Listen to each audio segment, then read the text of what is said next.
Gloire à Dieu. Nous allons évoquer un thème intitulé la révélation sur les trois personnages de la montagne de la transfiguration. Le texte que nous venons de lire nous parle de trois personnages. Il y a d'abord Jésus qui s'est transfiguré. Puis il y a Moïse et Élie. Nous trouvons sur la montagne de la transfiguration trois personnages. Donc Jésus qui est le maître. Et nous voyons encore Élie, nous voyons de l'autre côté Moïse. Alors quelle est donc la révélation qui se trouve cachée dans les trois personnages que nous venons de citer? Parce que les trois personnes n'étaient pas là par hasard. Jésus n'était pas là pour rien. Moïse et Élie n'étaient pas là non plus pour rien. Donc leur présence était significative. Ils étaient là pour répondre à quelque chose, à une révélation, à une pensée que toi et moi devons étudier. Alors pour comprendre le pourquoi de leur présence, il nous faut entrer dans la Bible et consulter l'histoire de la Bible. Je bénis Dieu parce que pendant la réception, quelqu'un m'a montré la joie qu'il a exprimée dans son cœur du fait de découvrir que la Bible est composée de trois périodes d'histoire.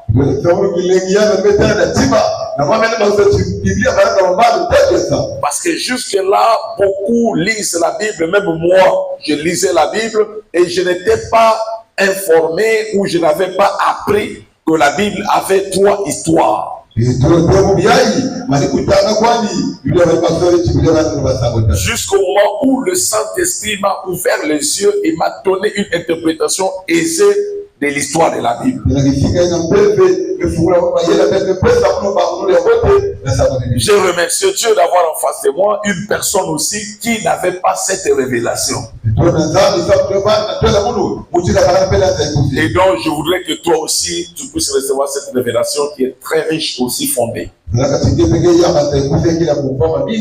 voulons comprendre le pourquoi Élie, le pourquoi Moïse et Jésus sur la montagne de la transfiguration, nous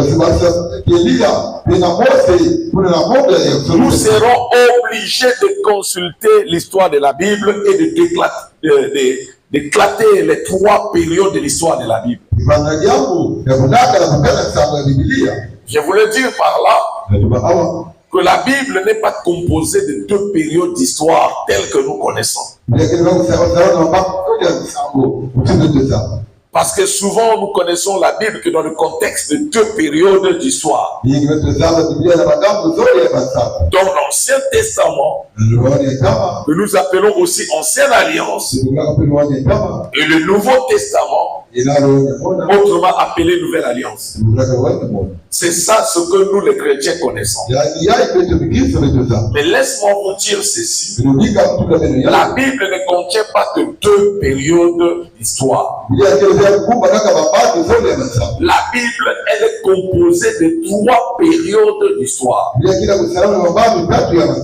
Donc de Genèse à Apocalypse, on retrouve dans la Bible trois parties. Donc chaque partie est une période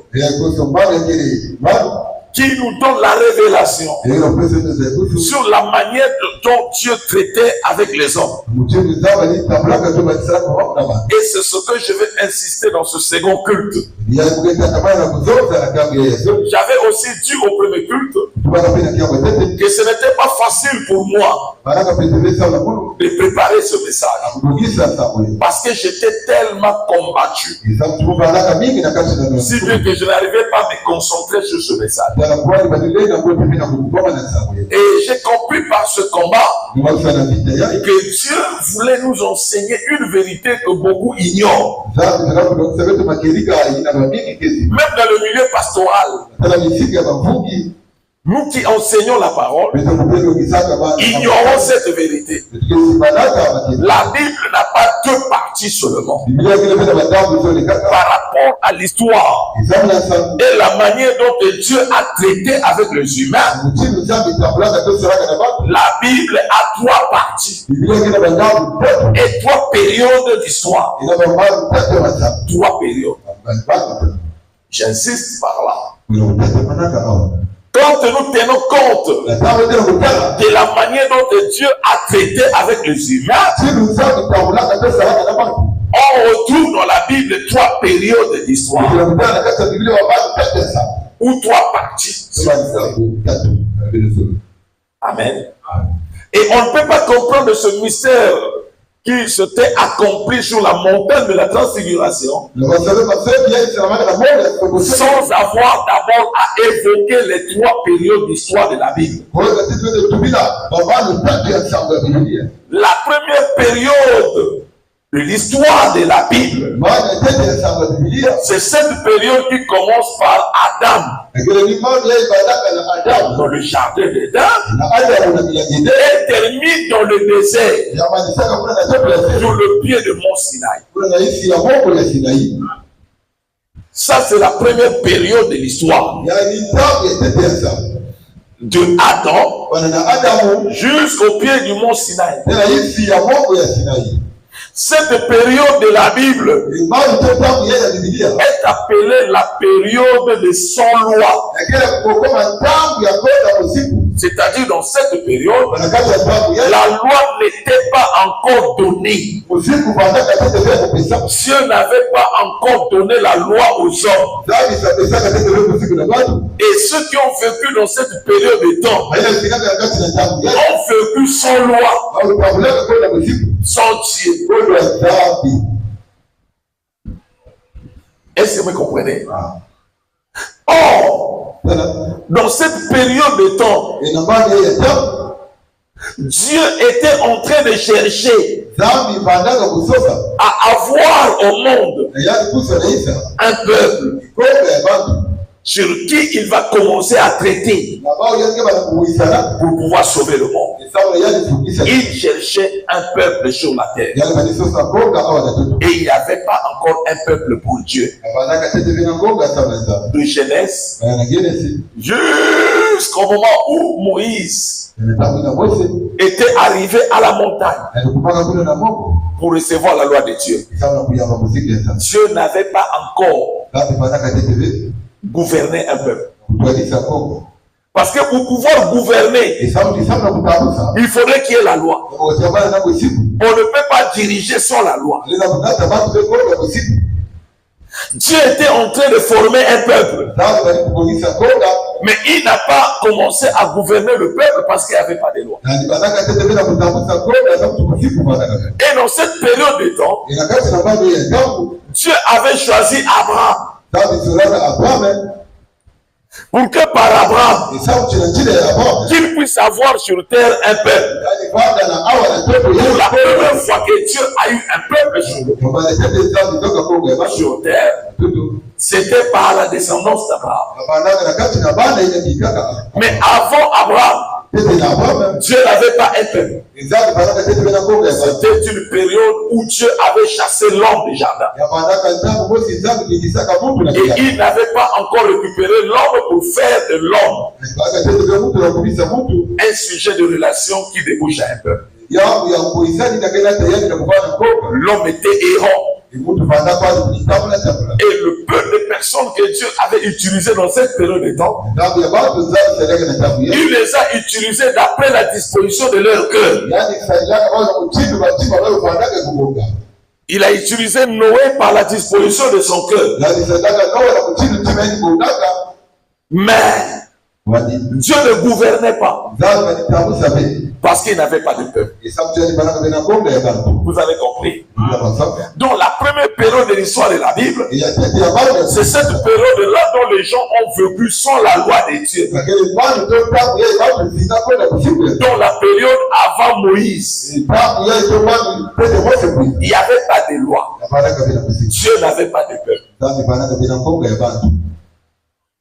Et le peuple marchait, ceux qui marchaient comme ça sans Dieu. Et ceux qui bénéficiaient de la grâce de Dieu, ce ne sont que ceux-là dont le cœur avait une bonne disposition.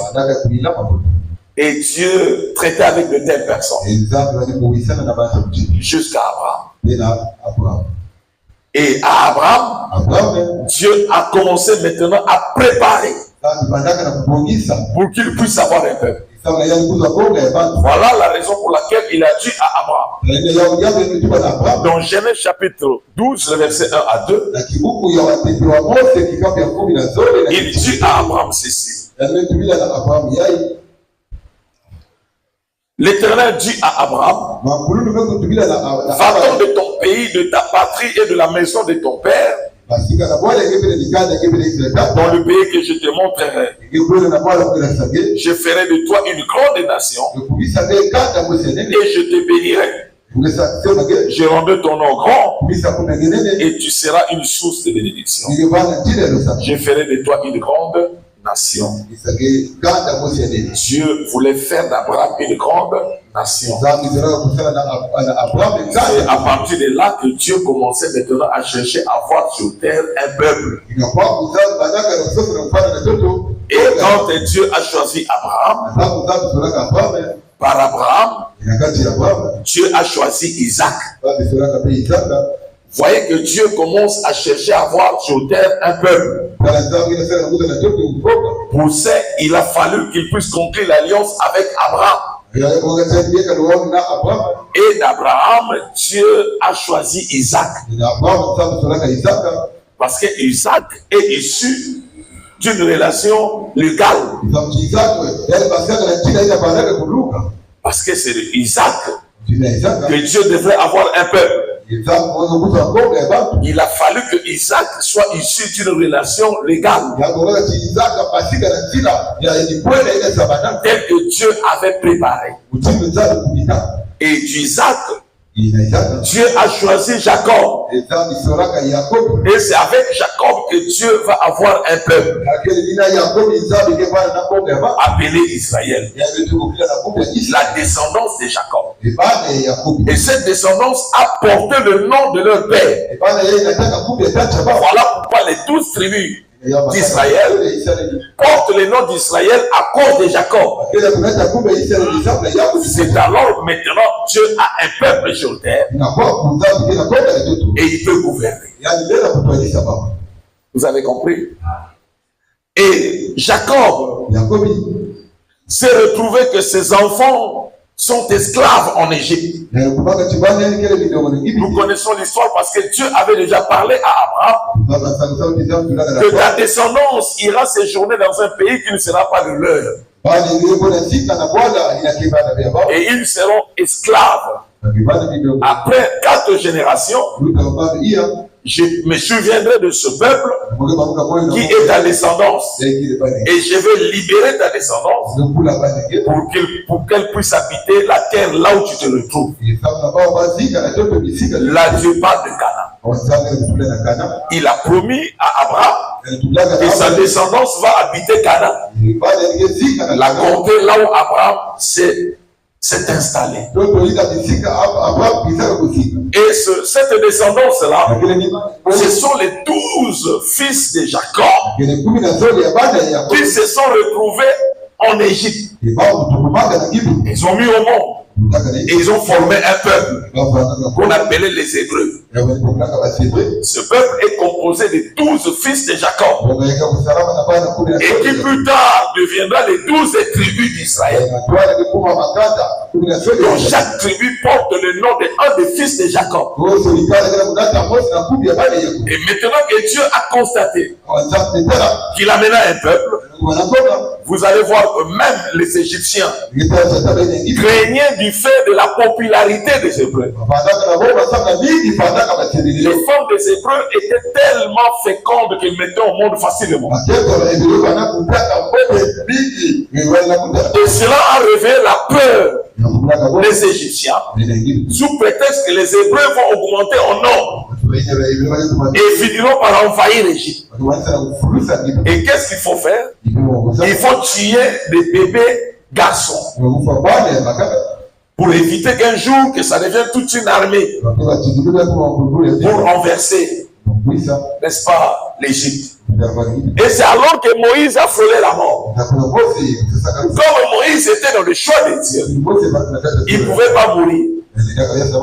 Et donc Dieu a épargné Moïse, qui plus tard va devenir celui qui ira faire sortir ce peuple que Dieu a formé par l'entremise, la descendance d'Abraham.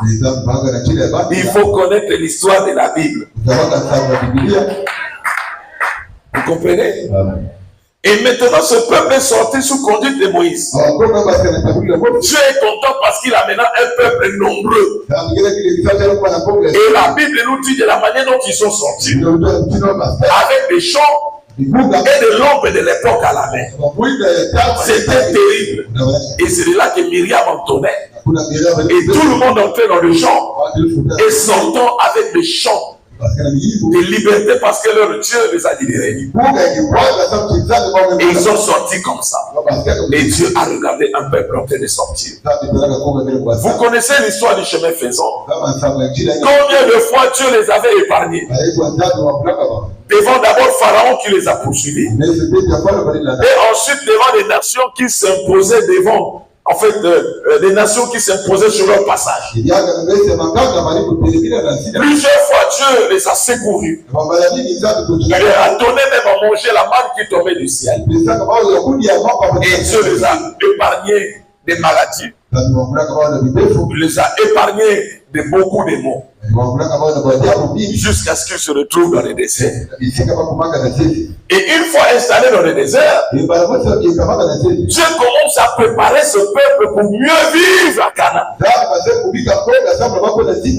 que ce peuple soit gouvernable. Parce que dans le désert, ce peuple n'était pas gouvernable. Voilà la raison pour laquelle, quand Moïse est allé durer sur la montagne, comme le peuple n'était pas gouvernable, le peuple est allé vers le veau d'or. Là où il n'y a pas la loi, il y a l'anarchie. C'est la loi qui permet à un peuple d'être gouverné, d'être dirigé. Et comme il n'y avait pas la loi, il n'y avait pas un système de gouvernance, ce peuple pouvait se taper le luxe et demander n'importe quoi. Et quand il le voulait, Moïse est allé durer. Or là, il était en train de recevoir l'enseignement auprès de Dieu sur la loi. Parce que Dieu voulait avoir un peuple. Et ce peuple devait être gouverné par Dieu. Pendant que Moïse passait le temps, c'est alors le peuple sans loi s'est donné une logique de fabriquer un Dieu. Ils sont allés vers le veau d'or. Moïse est descendu, nous connaissons l'histoire. Et plus tard, Dieu va encore rédiger la loi. Et cette fois-ci, Moïse va lire la loi. À partir du moment où Moïse avait promulgué la loi, la période de sans loi s'était arrêtée. Le peuple est entré maintenant en connaissance de la loi. Une deuxième période a vu le jour. Quel a été donc l'objectif de la loi? C'est de permettre à Dieu, une fois le peuple installé à Canaan, de gouverner son peuple, de diriger son peuple. Parce que je viens de dire ici qu'on peut diriger un peuple et lorsqu'il y a la loi. Quand il n'y a pas la loi, il y a l'anarchie. Et chacun fait ce qu'il veut. Mais dès lors qu'il y a la loi, c'est la loi qui offre aux dirigeants l'autorité sur le peuple. Vous avez compris? On acclame pour le Seigneur.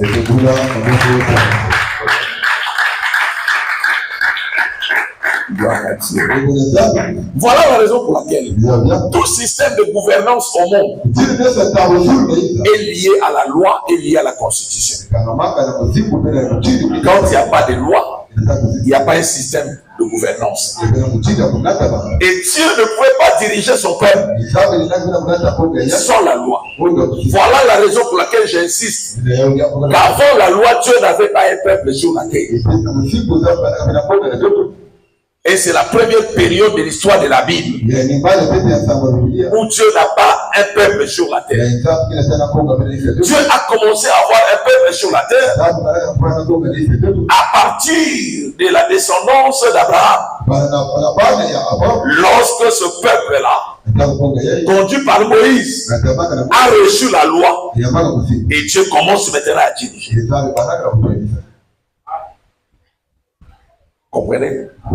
Tu ne peux pas dire à un enfant que ce que tu as fait là, j'aime pas. Si tu n'as jamais dit à l'enfant ce qu'il ne doit pas faire.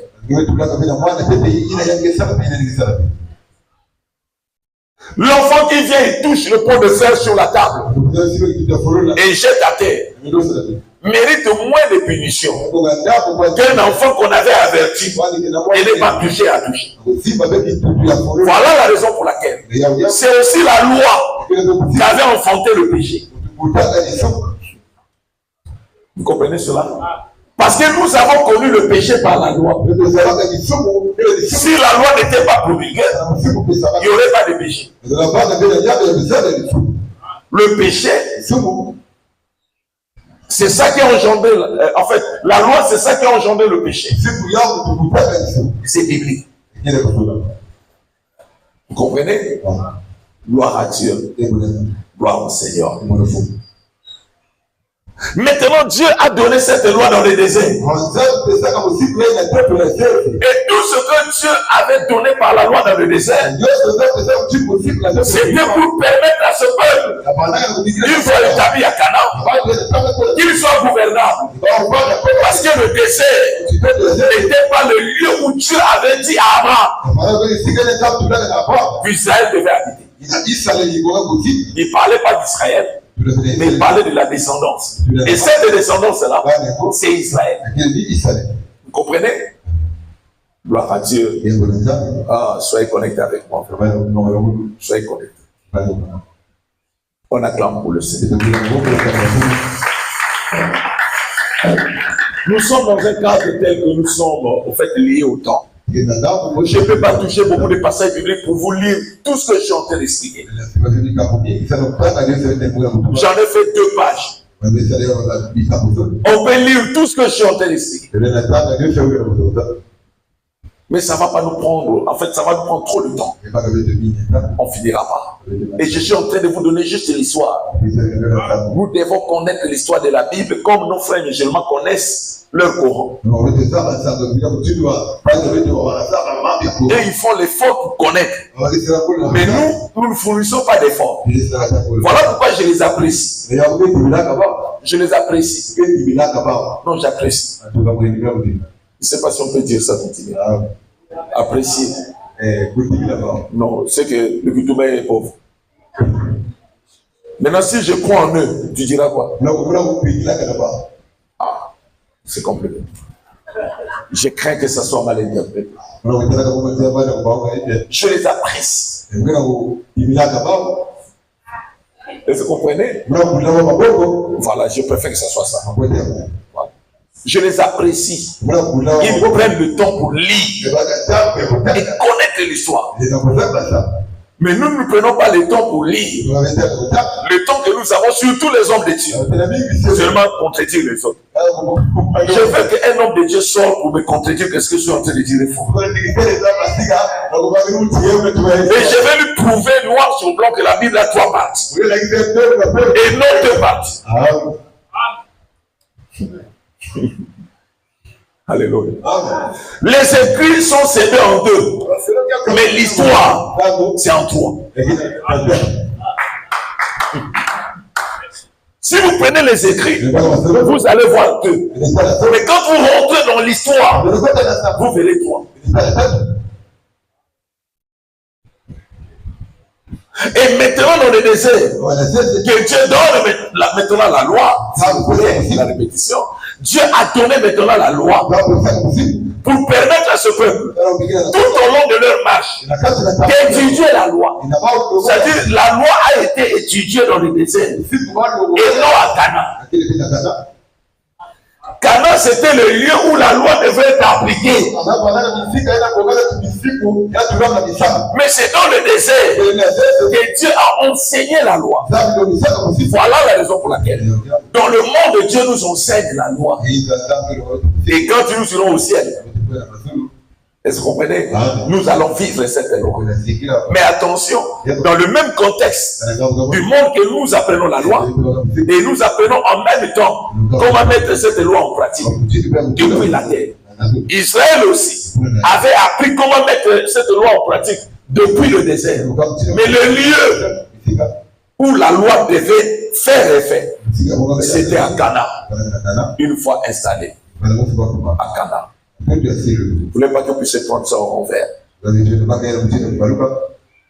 La loi était destinée à être appliquée à Canaan. Et depuis le désert, ils étaient en train d'apprendre. Et en apprenant, en mettant en pratique. Mais c'était à Canaan. Ils n'avaient pas besoin d'enseigner à Canaan. Voilà la raison pour laquelle, lorsque nous irons au ciel, là-bas au ciel, il n'y aura pas d'enseignement. Au paradis, il n'y aura personne qui va encore t'expliquer. Les explications, c'est ici sur terre, le désert. Vous avez compris? Et donc, c'était comme ça. Et une fois établi à Canaan, comme ce Canaan était terrestre, et donc il fallait perpétuer cet enseignement. Et pour pouvoir perpétuer cet enseignement, deux choses avaient été exploitées: la loi et les prophètes. Donc la loi et le prophète étaient exploités pour pouvoir garder le peuple de Dieu sur sa parole, telle que Dieu avait donné dans le désert. La raison pour laquelle nous dirons que la deuxième période, c'est la période de la loi et de l'enseignement des prophètes. Souvent on coupe pour la loi et les prophètes. C'est ça la deuxième période. Si je n'ai pas été clair, je vais encore rappeler. Amen. Par la sortie d'ici, vous devez être mûr, capable d'affronter n'importe qui cherche à vous dérouter. Je venais de dire ceci pour répéter, ça pourra faire mal pour d'autres personnes qui attendent qu'on avance. La Bible, apparemment par la lettre telle que présentée, laisse l'impression d'avoir deux parties et pourtant il y en a trois. Et les trois parties, ce sont les trois parties de l'histoire de la Bible. Donc la première partie, c'est la période sans loi. Dieu n'avait pas un peuple et il ne gouvernait pas. Il a émis la pensée d'avoir un peuple à partir d'Abraham. Il a avancé dans la descendance d'Abraham. Dieu va sortir Israël et Israël devient son peuple. Et maintenant que Dieu a un peuple qu'il a amené dans le désert, il faut maintenant gouverner ce peuple à Canaan. Il faut la loi. Et il a commencé à enseigner ce peuple la loi par Moïse. Il faudrait perpétuer la loi de génération en génération. Il faudrait que par la loi que s'ajoute aussi l'enseignement des prophètes. Voilà la raison pour laquelle dans la deuxième période, on dit c'est la loi et les prophètes. Deuxième période de la Bible, c'est la loi et le prophète. C'est à partir de la deuxième période de la Bible que Dieu a commencé à gérer le peuple. Si vous voulez, c'est à partir de la deuxième période de la Bible que Dieu a commencé à gérer un peuple sur la terre. Mais avant la deuxième période, il n'avait pas un peuple sur la terre. Sinon, ceux qui pensent qu'il avait un peuple, qu'ils le disent avant la loi, le peuple de Dieu s'appelait comment? Cherchez ça dans la Bible pour me dire. Parce qu'Israël n'a jamais existé avant la mort.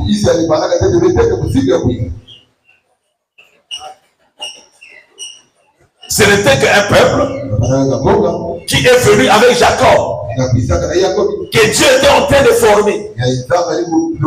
Au fait, avec Jacob, le peuple d'Israël était en gestation. Est-ce que vous comprenez? Mais il n'était pas encore un peuple appartenant à Dieu. Mais c'était un peuple en gestation. Et Dieu ne pouvait pas gouverner parce qu'il n'y avait pas de loi. Étant en gestation, Dieu a utilisé Moïse pour que ce peuple soit formé et connaisse leur Dieu que leurs ancêtres avaient ignoré. Ils disaient tout simplement le Dieu de nos ancêtres. Abraham, Isaac et Jacob. Mais connaître Dieu comme celui qui dirige un peuple, ils n'avaient pas cette connaissance. Ils n'avaient pas cette connaissance. C'est comme aujourd'hui. On peut avoir l'information sur le Dieu qu'avaient servi nos ancêtres. On vous dit tes ancêtres étaient dirigés par Dieu X. Mais la révélation sur ce Dieu, connaître ce qu'il veut et ce qu'il ne veut pas, et il ne savait pas. Et donc Dieu ne pouvait pas diriger les ignorants. Ils avaient la faveur de Dieu tout simplement parce que ce peuple était en gestation. C'est comme une femme en gestation. On ne voit pas encore l'enfant. Mais c'est un enfant qui viendra plus tard. Israël était en gestation lorsque Dieu avait choisi Abraham. Ce peuple était en voie de devenir un peuple. Et comme Dieu a changé le nom de Jacob en Israël, on voit maintenant la descendance de Jacob commencer à prendre le nom de leur père. Et plus tard, c'est un peuple maintenant. Et Dieu va former. Et il donne la loi pour pouvoir le gouverner. Dès lors, Dieu a maintenant un peuple. Dieu a maintenant un peuple. Et maintenant que Dieu a un peuple, il a donné la loi et l'enseignement des prophètes pour pouvoir perpétuer la loi et maintenir ce peuple sous la gouvernance de Dieu. Il a fallu que la loi soit citée à tout moment et que les prophètes enseignent à tout moment pour que le peuple de Dieu, que Dieu vient de former, puisse se maintenir dans la gouvernance de Dieu. Mais un problème, cette période de loi et de prophètes avait promulgué des lois et des enseignements donnés que eux-mêmes qui livraient cet enseignement et ceux qui écoutaient cet enseignement n'avaient pas compris. Autrement dit, la loi n'était pas interprétée. Les enseignements des prophètes n'étaient pas interprétés. Or, lorsqu'on n'interprète pas la loi et qu'on n'explique pas l'enseignement d'après la vérité, ceux qui écoutent n'auront pas la connaissance de la vraie vérité et par conséquent deviennent aveugles. C'est ce qui dit. La loi avait jeté un voile. Parce que même lui-même, Moïse, n'avait pas l'interprétation de la loi. Tout ce qu'il disait, il ne savait pas en quoi cela résume. Est-ce que vous comprenez? C'est Jésus maintenant qui est venu avec l'interprétation. C'est lui qui est venu avec la vérité. Le même Moïse ne comprenait pas. Le même les prophètes ne comprenaient pas. C'est ce qui fait que ceux qui ont vécu sous la loi, ils étaient esclaves. Ils ne comprenaient pas. Et comme ils ne comprenaient pas, la dureté de la loi a forgé des hypocrites. Parce qu'ils lisaient tout simplement Ne faites pas ça, ne faites pas ça, ne faites pas ça. Celui qui fait, il va voir ce qui va lui arriver. Ça, c'est l'enseignement de la loi. Est-ce que vous comprenez? Et donc, on a celui qui tue par le peuple, pèdera par le peuple, le tue aussi. On attrape quelqu'un en faisant des lignes adultères. On lapide. C'est Moïse qui a dit ça. Oui, c'était vrai. Mais Moïse ne comprenait pas ce qu'il disait. Parce que dans ce qu'il disait là, c'était vrai. Mais qu'est-ce qu'il annonçait? Est-ce qu'il fallait tuer les gens en lapidation? Non. Dieu voulait que ces gens-là soient condamnés à la fin, que leurs âmes soient condamnées par rapport à ce qu'ils sont en train de faire. Mais comme ils n'avaient pas l'interprétation, alors Dieu a laissé faire comme ça. Vous allez voir certaines lois que Moïse avait dictées. La Bible dit parce que le peuple était têtu. Et Moïse les disait des choses pareilles. Et ça devait se faire. Gloire à Dieu. Est-ce que ce n'était pas la volonté de Dieu? Si, c'était la volonté de Dieu. Et c'était la loi. La loi est Dieu. Tous ceux qui ont vécu sous la loi, la majorité était hypocrite. Je peux dire même à 100%. Là, comment Jésus avait traité les pharisiens? La loi n'a forgé que des hypocrites. Voilà la raison pour laquelle je ne veux pas gouverner l'église par la loi. Moi, je dirige l'église par la vérité.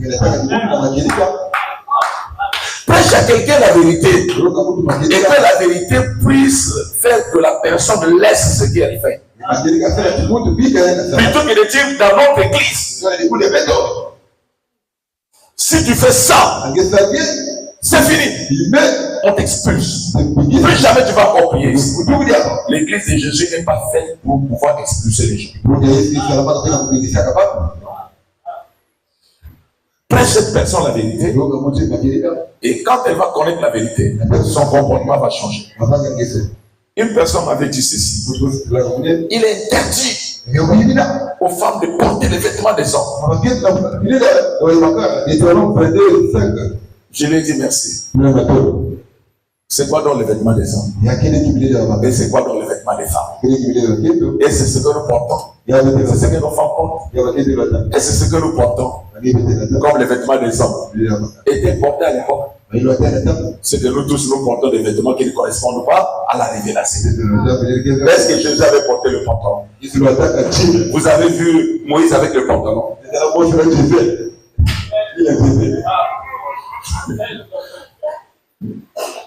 Qu'est-ce que nous définissons étant vêtements des hommes et vêtements des femmes? Est-ce que vous comprenez? Est-ce que notre accoutrement correspond à leur accoutrement de l'époque? Déjà, quand tu dis vêtements des hommes, définissons maintenant le vêtement des hommes d'aujourd'hui et définissons le vêtement des femmes d'aujourd'hui. Et qui détermine que tel est destiné aux hommes et tel est destiné aux femmes? Qui? N'est-ce pas le couturier? Voilà pourquoi la Bible, si vous n'êtes pas dans la vérité, vous allez former des hypocrites. Ceux qui vont porter des robes de la tête jusqu'aux pieds, en train de tirer le sort. On dit c'est la sainteté. La sainteté ne se retrouve pas dans les vêtements. C'est faux.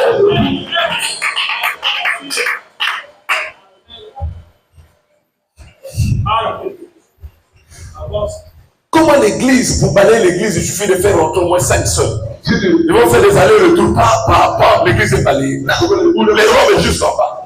On dit la sainteté. Il faut porter comme ça. Non. Nous sommes en train de nous tromper. Quelqu'un va porter un vêtement qui va balayer l'église, mais quand il quitte l'église, dans son cœur, elle est non reconnaissante. Alors qu'est-ce que la loi a créé? Voilà pourquoi vous allez voir dans leur garde-robe le vêtement de l'église, le vêtement de la maison. Ah, on va aller où? Dans une fête, le vêtement de l'église. On va aller où? À l'église, le vêtement de l'église. Les hypocrites. La loi a formé que des hypocrites. Jésus n'était pas venu pour pouvoir donner des ordres qui forgent les hypocrites, mais il est venu pour la vérité qui transforme l'hypocrisie à un comportement que Dieu accepte. Jésus n'était pas venu pour l'extérieur, il est venu pour l'intérieur.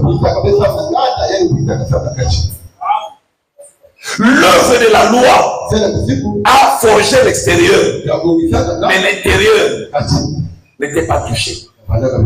Mais l'œuvre de la troisième période de l'histoire de la Bible a transformé l'intérieur par l'interprétation de la loi même. Que Moïse ne comprenait pas par les prophètes, que eux-mêmes ne comprenaient pas leur enseignement. Vous avez compris? Donc les prophètes, l'enseignement des prophètes, comprenez, la Bible dit les prophètes. Quand on dit les prophètes dans la Bible, on parle de l'enseignement des prophètes. Et la Bible dit la loi et les prophètes. C'est-à-dire l'enseignement de la loi et l'enseignement des prophètes. Ce sont les deux qui tiennent la deuxième période de l'histoire de la Bible. Et les deux aussi n'étaient pas compris par eux-mêmes qui enseignaient. Et par rapport au peuple, cela a formé que des hypocrites. Et n'a changé personne. N'a changé personne. J'aime beaucoup le comportement d'apôtre Paul. Apôtre Paul a rappelé à ceux qui l'accusaient. Il dit, mais moi aussi j'étais dans cette loi-là de Moïse. J'étais dedans. J'ai pensé que ce que je faisais là c'était normal, c'était ça.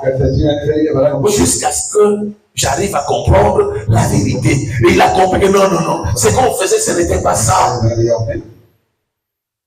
Mais lui qui fut docteur de la loi, agissant sous la loi, il pensait qu'il disait la vérité. Oui, il disait la vérité, mais la loi avait jeté un voile. De telle sorte que lorsque tu suis l'enseignement de la loi, si cet enseignement n'est pas interprété par Jésus, par le Saint-Esprit, tu es aveugle. Tu ne comprends rien. Vous avez compris. Nous allons voir par la Bible que dans cette deuxième période d'histoire, la loi et les prophètes avaient jeté un voile. D'abord par rapport à la loi. Lui-même Moïse ne comprenait pas ce qu'il écrivait. C'était quoi? Ça concernait qui?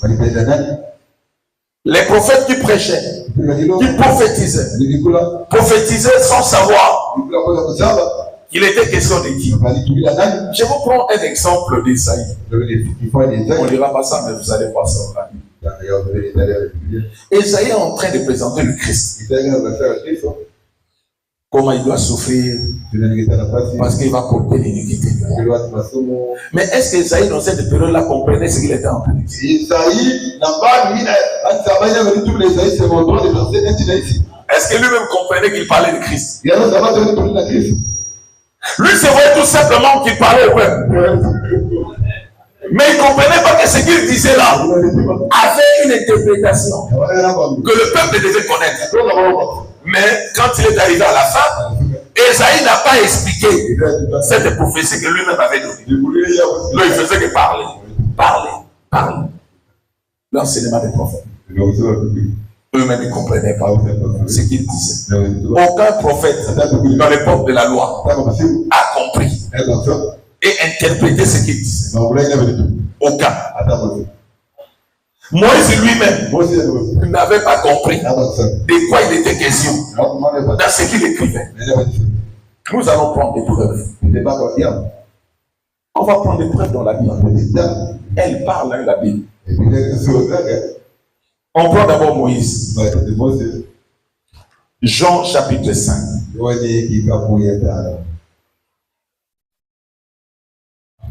Que Dieu bénisse son église. Je me sens libéré dans mon cœur. J'avais tellement d'oppression aujourd'hui. J'ai besoin de soutien et de prière. Parce que si mon cœur n'est pas tranquille, je ne peux pas me concentrer pour vous. Vos prières, vraiment, mais sont très, très, très importantes. Jean chapitre 5, le verset 46. Moi, je n'ai rien dit. C'est Jésus qui a parlé de Moïse. C'est Jésus qui a dit. Parce que le peuple croyait en Moïse, à la loi, mais pas à Jésus. Nous sommes dans Jean chapitre 5, le verset 46. Jusqu'au verset 47. Vous avez ça? Jean chapitre 5, le 46 à 47. Car si vous croyez Moïse, là c'est Jésus qui tue. Si vous croyez Moïse, vous me croyez aussi. Parce qu'il a écrit de moi. C'est Jésus qui dit ça. Moïse a écrit de qui? Mais si vous ne croyez pas à ses écrits, comment croyez-vous à mes paroles? Il était en train d'expliquer que ce que Moïse écrivait là, c'est de moi qui l'écris. Maintenant, il faut demander à Moïse, est-ce qu'il avait su qu'il était en train d'écrire de Jésus? Je vous dis, même Moïse ne savait pas. Or, c'est celui qui enseigne la loi n'a pas l'interprétation de cette loi. C'est un voile qu'il est en train de placer sur le peuple. Parce que le peuple ne comprend pas. Pour que vous puissiez comprendre, il faudrait que je sois capable de comprendre cette révélation d'abord moi-même. Mais si je vous dis des choses que moi-même je n'ai pas compris, vous aussi vous n'allez pas comprendre. Vous avez compris, non? Donc Moïse écrivait des choses, mais lui-même ne savait pas que c'est sur Christ. Tout ce qu'il a en train d'écrire. Vous savez, quand vous avez Jésus et vous avez l'interprétation, et qu'au préalable vous étiez d'abord ancré dans la loi, vous vous rendez compte par vous-même que vous étiez tellement ignorant. Apôtre Paul s'est senti ridicule dans tout ce qu'il connaissait. Quand il vient de découvrir la vérité, son intelligence, ses capacités intellectuelles, du fait de la connaissance de la loi, étaient devenues une idiotie. Toutes les années qu'il a passées chez Gamaliel, devenu, mais il ne connaissait rien. Pendant tout le temps qu'apôtre Paul s'est montré, il était là en train de manipuler la loi dans le Sanhédrin, tout ça. Toute sa connaissance était nulle. Parce que la connaissance là n'était pas interprétée. Voilà la raison pour laquelle, par la lecture de la Bible, tu ne peux pas connaître la parole de Dieu. C'est impossible. Il y a des gens qui lisent la Bible, mais ils ne connaissent pas la parole de Dieu. La lecture te donne que la lettre, ce qui est écrit, et tu vas comprendre par l'intelligence parce que tu es allé à l'école. Mais la parole de Dieu, c'est la révélation. Ils sont de ce qui est écrit. Là, il faut l'interprétation. Et l'interprétation est arrivée à la troisième période de l'histoire de la Bible, avec Jésus. Tous ceux qui ont vécu dans la loi et dans l'enseignement des prophètes n'étaient que dans le flou. L'exemple que je viens d'évoquer. Moïse écrivait des choses et pourtant il écrivait de Jésus. Mais il ne savait même pas que c'était de Jésus qu'il écrivait. Il a pris tout le temps d'écrire la loi. Regardez là où maintenant la vérité a fait de Moïse maintenant, si vous voulez, un idiot. Tout ce qu'il avait écrit, c'était vrai. Mais Moïse lui-même ne savait pas que tout ce qu'il écrivait là, c'est résumé que dans deux choses. Wow. Regarde la lecture. Tu ne feras pas ceci, tu ne feras pas cela. Et là, il était en train de lire. Voilà pourquoi ceux qui lisent la loi ne font que la lecture. Mais eux-mêmes ne comprennent pas. Ils prennent comme ça. Ne touchez pas. Dieu, ne fais pas ça, ne fais pas ceci, ne fais pas cela. C'était une lecture. Quand Jésus est venu, il a dit tout ce que Moïse a dit dans la loi ne signifie que deux choses. L'amour du prochain et l'amour de Dieu. Ça englobe tout. Mais Moïse ne savait pas. Tout le temps qu'il a passé à écrire la loi, il ne savait pas qu'il disait de deux choses. Il ne comprenait pas. Quand Jésus est venu, Jésus dit non. Tout ce que Moïse a dit, c'est résume comme tout. La vérité est venue. Jésus a expliqué tout. Mais ça se trouve en deux. Lorsque tu aimes ton prochain, tu ne peux pas lui faire du mal. Est-ce qu'on peut? Tu ne peux pas le tuer. C'est tout ce que Moïse disait là, les longues lectures, ne signifie que deux choses. L'amour de Dieu et l'amour du prochain. Englobe toute la loi. Vous avez compris? Mais Moïse n'avait pas compris. Parce que lui-même était aveugle. Il n'avait pas l'interprétation de la loi. Il ne faisait que la lecture. Mais lui-même ne comprenait pas. Et quoi il était question? Deuxième exemple, les prophètes. Ici, nous prenons tout simplement, parce qu'on peut citer l'exemple d'Esaïe qui prophétisait, même de Jérémie. Pas mal de prophètes. Mais je vais prendre le plus grand. Le plus grand, c'est Jean-Baptiste. Pourquoi il est le plus grand? C'est la Bible qui nous dit. Qui est le plus grand? Voilà pourquoi je prends Jean-Baptiste. Alléluia. Je prends Jean-Baptiste. Vous allez me poser la question, il est le plus grand comment? Mais oui, c'est Luc chapitre 7, le verset 28. Luc 7, 28 nous dit Jean-Baptiste était le plus grand. Parmi ceux qui sont nés de femmes, c'est-à-dire, s'il y a quelqu'un qui est né de femme, dont le nom c'est tout dans la Bible, avant notre époque, Jean-Baptiste est plus grand que lui. Moi, je n'ajoute rien, c'est la Bible. Jésus dit ceci. Je vous l'ai dit. Parmi ceux qui sont nés de femmes, il n'y a point de plus grand que Jean. C'est Jésus qui a dit ça. Et donc, comme c'est le Seigneur qui a dit, moi, je suis son esclave, son serviteur. Je dirais Amen, c'est ça, c'est la vérité. Donc, de tous ceux qui sont nés de femmes, on n'a point de plus grand que Jean. Jésus dit, cependant, le plus petit dans le royaume de Dieu est plus grand que lui. Or, le plus petit dans le royaume de Dieu, c'est toi et moi. Est-ce que vous comprenez? Parce que n'oubliez pas que dans la mission de Jésus, toujours dans la troisième histoire, c'était aussi de préparer maintenant un peuple pour Dieu, afin de connaître l'enlèvement. Parce que l'enlèvement ne pouvait pas avoir lieu si le royaume des cieux n'était pas étendu. Il a fallu étendre le royaume des cieux de telle sorte que nous qui sommes des païens, qui étions, s'il vous plaît, qui étions des païens, on appelle des nations, puissions connaître Dieu, et ensuite il y aura l'enlèvement. Donc dans la mission de Jésus, c'était aussi d'étendre le royaume de Dieu sur terre. Surtout ça, c'était sa priorité.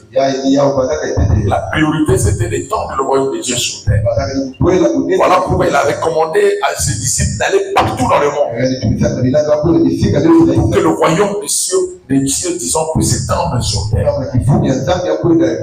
Et le plus petit dans ce royaume-là, tel que Christ a dit, est plus grand que Jean. Parce que je vais vous dire ouvertement, Jean-Baptiste n'avait pas le Saint-Esprit en lui. Parce que le Saint-Esprit n'était pas encore donné aux hommes. À l'époque de la loi et de l'enseignement des prophètes, Dieu agissait sur ceux-là qu'il choisissait. Mais à l'époque de la grâce et de la vérité, Dieu n'agit pas sur, mais il agit dans. Il est maintenant en nous. Il habite en nous et il agit de l'intérieur. Or, dans la période de la loi, il agissait de l'extérieur. La période de la loi et des prophètes de Dieu agissait de l'extérieur. Alors, l'homme pouvait se permettre d'avoir 80 femmes. L'homme pouvait se permettre à boire jusqu'à son ivraie. L'homme pouvait se permettre n'importe quoi. Dieu n'avait pas encore fait de l'homme son habitation. Or, dès que l'homme est devenu l'habitation de Dieu pour l'esprit, l'homme a porté la nature de Dieu dans la sainteté. Et maintenant que nous avons la nature de Dieu en nous, nous ne sommes pas autorisés de faire n'importe quoi. Lorsque quelqu'un vous enseigne et il prend pour exemple quelqu'un qui avait vécu dans l'époque de sans loi, ne considérez pas cet exemple-là, ça ne correspond pas avec notre époque. Vous comprenez? Vous avez compris? Maintenant que Dieu habite en nous, il exige beaucoup plus de propriété. Voilà pourquoi il est en nous. Gloire à Dieu. C'est très important. On acclame pour le Seigneur.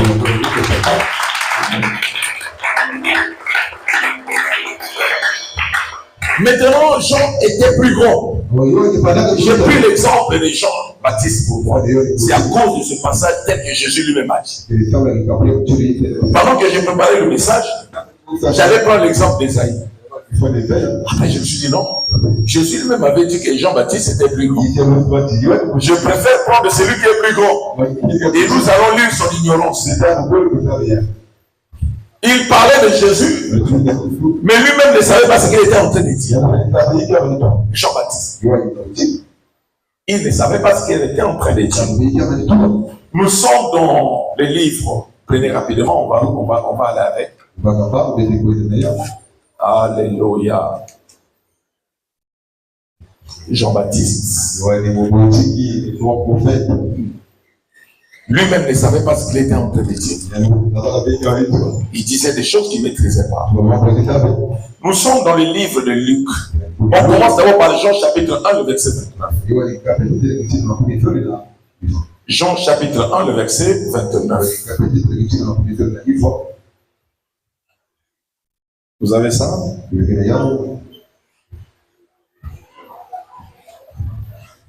Jean chapitre 1, le verset 29.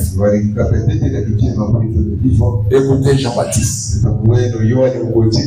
Le lendemain, il vit. D'ailleurs, commencez par 28, pour citer Jean-Baptiste. Commençons par 28. Ces choses se passèrent à Béthanie, au-delà du Jourdain, où Jean baptisait. Le lendemain, il vit Jésus venant à lui.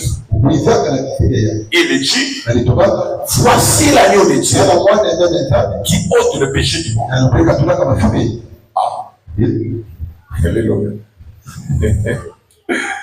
Jean-Baptiste, c'est lui qui montre à ses disciples, voici l'agneau de Dieu qui ôte le péché du monde. C'est-à-dire, voici le Messie. C'est Jean-Baptiste qui présente le Messie. Ses disciples ne connaissaient pas. Mais c'est lui qui présente que celui-là, c'est l'agneau de Dieu qui ôte le péché. Voilà la raison pour laquelle je suis en train d'insister. Que l'enseignement des prophètes, eux-mêmes le prophète ne comprenait pas ce qu'il disait. La loi de Moïse, lui-même Moïse ne comprenait pas ce qu'il disait. Parce que pendant cette période, il n'y avait pas encore l'interprétation. Il n'y avait pas encore la vérité. Jésus n'était pas encore venu avec la vérité, avec l'interprétation. Et ceux qui disaient des choses que eux-mêmes ne maîtrisaient pas. Et ceux qui entendaient ne comprenaient pas ce qu'ils ont en train de faire.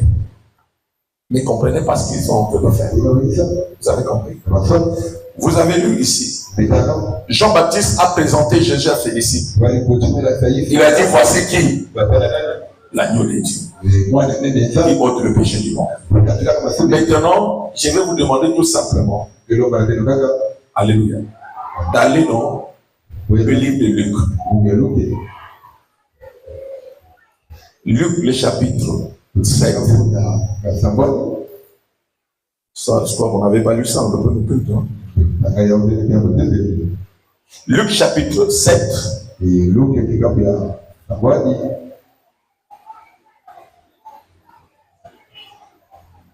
Le verset 18 à 19.